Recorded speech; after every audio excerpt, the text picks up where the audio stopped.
You. Okay. The word Yritys has dual meanings in Finnish, translating to both an attempt and a business enterprise. What inspired you to choose this name, and how does it reflect the essence of the band? Well, it actually means an attempt from the beginning, and that was kind of the meaning for the band, not the business part that much. Uh, it was an attempt. It was going to be like it had a deeper meaning. It's going to be like a last attempt. Was the basically. So it's not the business part we did not know of that much because it's in Finland. It's like slang or something, Yeah. and the meaning was like a last attempt, and I think it like reflects the music also, more or less. Yeah. Especially on the first album. Okay, thank you. And then for the next question, your album Delusion delves into the human psyche. How do you approach themes of psychological struggle in your music, and what messages or emotions are you hoping listeners will take away? Oh, that's a good question. Well, delusions was more like my own delusions with struggling with mental health issues over the years. Hence the name Yritys, like a last attempt. Um, I'm the one who wrote the lyrics, so it's pretty much deluded thoughts I had over the years. And I don't know really. Every song is like something I've been through my life, over my life, or what do you say? And I'm not trying to promote anything or encourage anything with the lyrics when it comes to the listener. It's more or less my own demons I've written down in words. Yeah. Like your That, experience, pretty much. You're expressing it into like your experience and you turn it into music. Yeah, yeah, that's correct. That's correct. Okay. It's like my own thoughts over the years with yeah, issues. yeah. Oh, And okay. I thought you were gonna say something. Yeah? yeah, but funny enough, almost the ground of the backbone of the music was actually written with me, uh, because I wrote almost all the bass lines first. Yeah, So the lyrics was also affected by. affected by the music Yeah. also. Yeah, absolutely, that's correct. But all the lyrics were like notes I had on my phone or something written down earlier, and and then I just adjusted them to the music. In other words, you're saying that whenever you have like a thought or an idea, you'll jot it down on your phone, and then from there you'll change it into like presentable lyrics for your music? Yeah, yeah, that's kind of how I did with Delusions. Delusions, the album is, yeah, over the years I've written down poems and stuff and then adjusted them to the music that we created together then. I like that. And then for my next question, the track Nihilistic Delusions, open delusions with a title that suggests existential despair. Can you share the creative and conceptual journey behind this track? Oh, that's a good question. You can start because you were the one that wrote baseline or the. Yeah, but it's when we wrote that, it wasn't really the best time at all. It was just a feeling to just make something, to create something, and I was really new to playing bass. So we started recording the album, and this particular song it wasn't like the best of days, but it turned out something really good. Yeah, nihilistic delusions. Did you want to say something more? No. Yeah, nihilistic delusions comes from the idea of the psychological, like, status of a person that thinks they're dead. So nihilistic delusions is really something I've been through, the state of nihilistic delusions. Somehow, not really to 100%, but it began like as a hobby Yeah. with the music. I was teaching him playing bass, and it just came up with the bass line, and I started improvising with the guitar, and then we started recording it at my home studio, and yeah. Yeah, and we actually recorded the whole album twice. Yeah, but that's another story. Wow, that must have been a lot of work re-recording it twice. Yeah, Yeah. yeah. Yeah. It was because we had to dub the whole album after, because we started with creating the songs and just doing one guitar part and not realizing that somebody has to mix and master the album also. And then I contacted my friend Art Void, who's behind the project also, and he said he wanted 3 guitar parts per part, so, and 2 bass lines per part. So we had to re-record the whole album again to dub the parts. Yeah. Wow, did that take longer, like the doing it the second time? Yeah, we started in 2019 and we forgot what we had created. So we had to listen to each part, single tracks, and go through them and remember what we wrote in Yeah, 2019. Yeah. that's a whole process. Well, you would say that you're proud of the second one, like how it came out, right? Yeah. Yeah, yeah, That's yeah, good. really proud. Yeah. And then for my next question, with song titles like 600 MG and Failure Life Autumn, there's a sense of raw confrontation with mental health themes. What has been your experience balancing personal emotion and universal themes in your songwriting? Oh, that's a good question. It's more like my attempt, like my Yritys, my attempt to write songs mostly dwells from my negative thoughts. So 600 milligrams is like a metaphor for something. It's also critiquing the pharmaceutical industries and stuff, and but mostly it's all my mental health issues in words. And Uko here has also helped a lot with the lyrics afterwards. Yeah. Just composing the bits. It's not like I literally change anything for its meaning. Just putting the words and in right order so you get the right context. Because I've been with on this journey long enough to see it from another side. So I have a whole different perspective. Yeah, of the songs, and I think the lyrics in partly Delusions that is about mental health issues are they are quite raw, but also there are a lot of metaphors in them. So just because I say like Failure Life Autumn, it's also an homage to another band that I listened to who had a song called Autumn.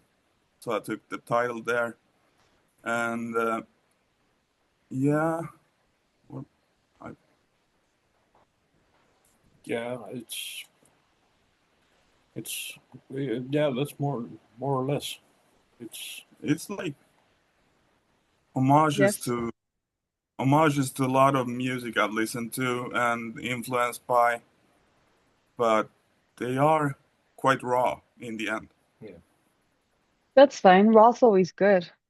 yeah. For my next question, Depressive black metal is often introspective and challenging to perform live. How do you translate the deeply personal and somber aspects of your music into a live setting? And what reactions have you noticed from your audiences? From your Yeah, audience, sorry. yeah, that's a good question. We have actually not played live yet. Oh, not yet. Okay. Do you have plans for it in the future? Well, maybe he doesn't want to, but I'm open for it. But it would be really hard to. Compose a team of musicians Yeah. because it feels like if we're just going to use backtracks for everything, because we have mostly three guitars, Yeah. Samples, samples, drums, bass. We bass, have four vocalists over the years. yeah, Yeah. But you're fine with just making music and releasing it for others to listen to, right? Yeah, but playing live is not off the table. no, Yeah. But in the future, one day, you're hoping it will happen, at least you, right? Yeah, I do, but he doesn't want to. Well, hopefully with time he'll change his mind and you guys Yeah, could do your first show. That would be awesome. yeah. Okay, and my next question. How does living in Stockholm shape your creative process? Are there elements of Swedish culture, landscapes, or atmosphere that influence the mood and tone of your music? Well, yeah. yeah, it's like where we live in a suburb of Stockholm. It's mostly concrete, Yeah. and we have been recorded in this type of setting, and just a stone throw away, it's a beautiful lake and Yeah, there's nature also. yeah, and everything that comes to that. So it's very it's yeah. Where we sat and recorded the first album, we could see out from the concrete, right out from From the window. from the windows to the lake and to the little forest that is there and everything. So you can really just go out, have a cigarette, and look at something completely different, and then go back into the dungeon and do your thing. But I'll have to say, like lyric-wise and music-wise, living in Stockholm, we're like in 6 months of total darkness when it's winter. That affects you. Yeah. We have like 4 months tops of sunlight, and it's cold. It's cold. Wow. But I could imagine, I mean, I'm not gonna say I could imagine the beauty because I visited Stockholm. I was there like 3 months ago, so I know it's a beautiful place and I know I went at a good time because there was sun out. And you said that there's total darkness for 6 months. Yeah. When does that start? Well, it starts in like October. Yeah, like Oh, today, I don't know exactly when the sun went down today, but it was around 4 p.m., oh, 16 o'clock. oh, that's early. Yeah. Do you, So yeah. often when you when you go to work, it's dark, and when you come home, it's dark. And Wow, if that's you crazy. work inside, yeah, You're you never basically see not the gonna sun. you're basically not gonna see the sun if you sleep past 2 o'clock. So Yeah. Wow. Do you feel that like the total darkness affects the way you make music?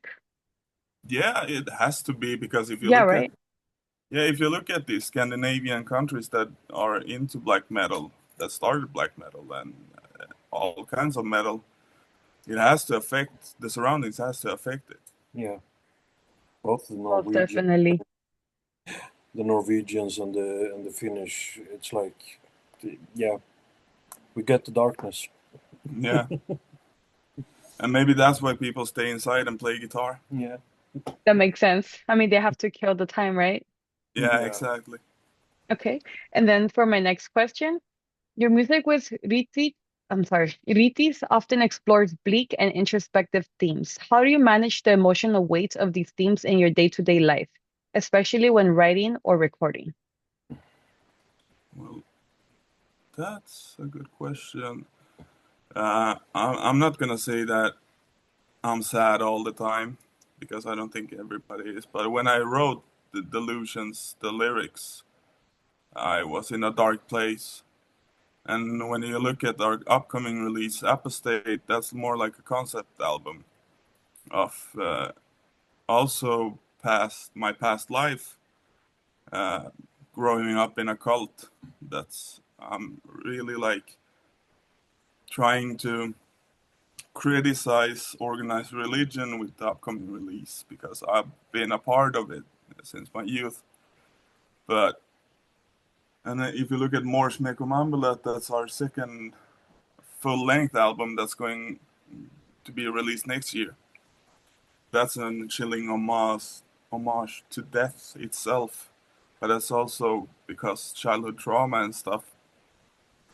So I would say it's you have to like put aside your personal uh, trauma, but also work with it when you create because that fuels creativity, I think.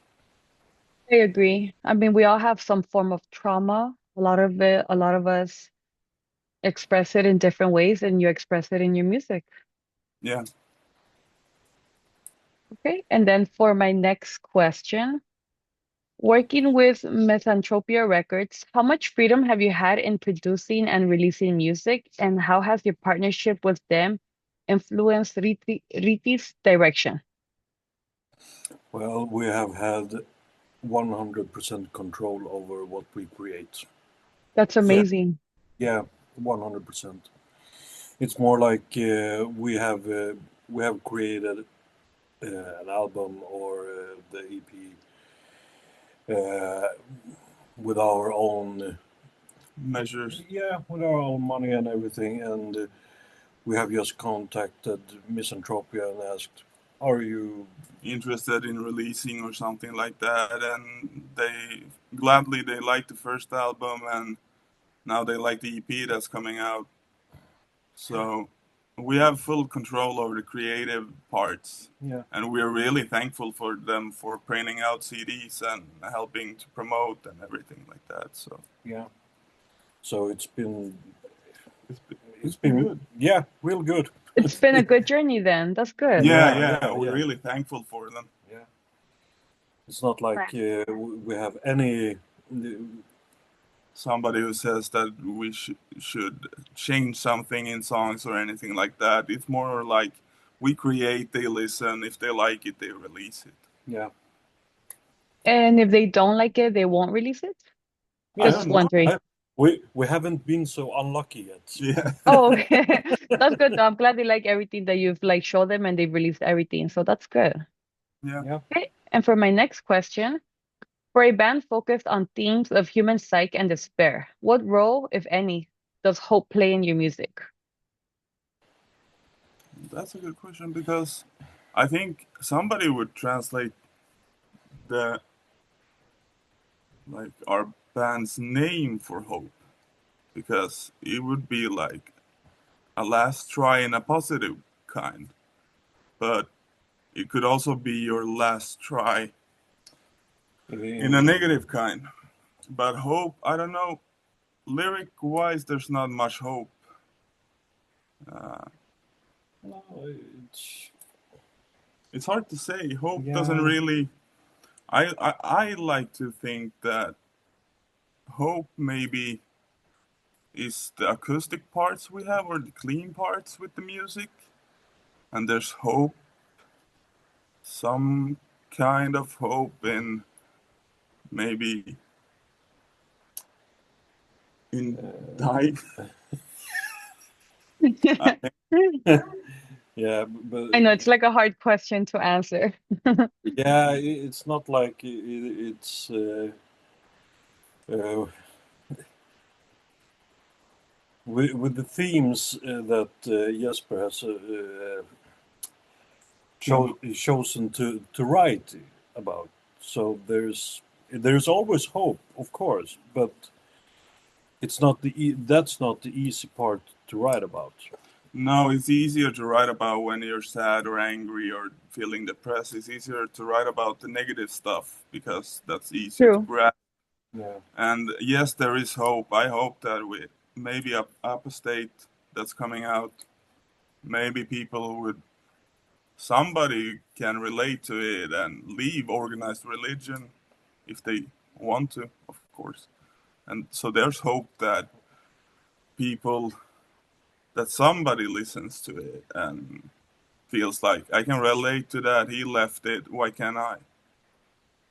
Yeah. That's true. I know when like once released, people will listen to it, you know. You just gotta give it time and you know, a lot could happen with time. Yeah. Okay, and then for my next question, do you see your art as cathartic experience for yourselves or your listeners?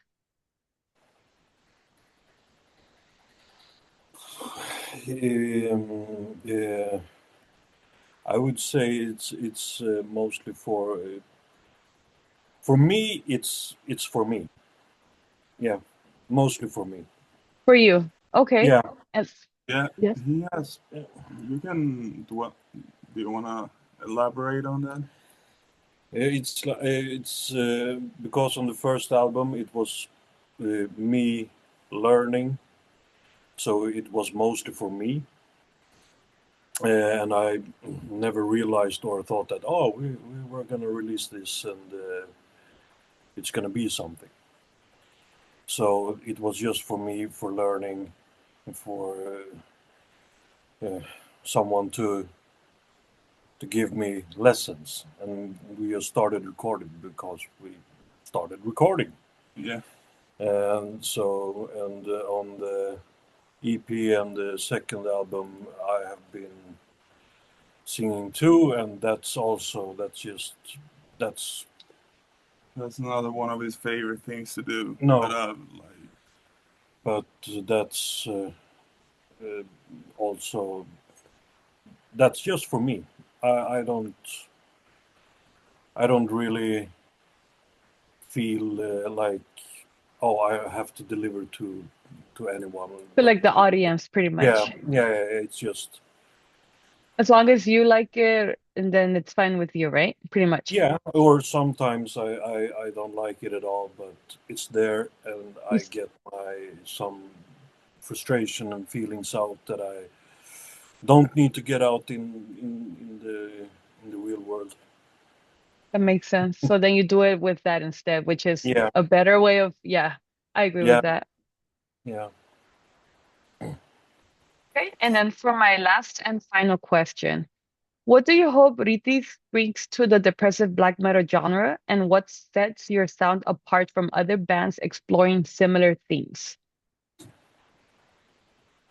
well, I would most likely. I'm doing this music for myself mostly, and hope that somebody can relate to it or listen to it and enjoy it maybe. And I think we have some catchy riffs or Yeah, something. Yeah, yeah. some good parts in some of the songs, I think. No, but I don't know really what we are unique about, but it's mostly therapy for me, and that's enough for me. And as long as you enjoy it, that's all that matters, right? Yeah, Yeah. Yeah. exactly. Music is a good therapy, Yeah, especially making it. You could express so much feelings into it. yeah, yeah. When you're writing like guitar parts or something, it's kind of therapeutical to play tremolos a lot. It's tiring, and when you're screaming your lungs out for the vocals or something, Yeah. it really helps. Like, You're chan- releasing that inner, whatever you have, like your inner yeah, thing or inner demons. yeah, exactly. So I don't know. What do you think? No, that sums it up pretty well. Yeah, pretty good. Yes. So Yeah, that's okay.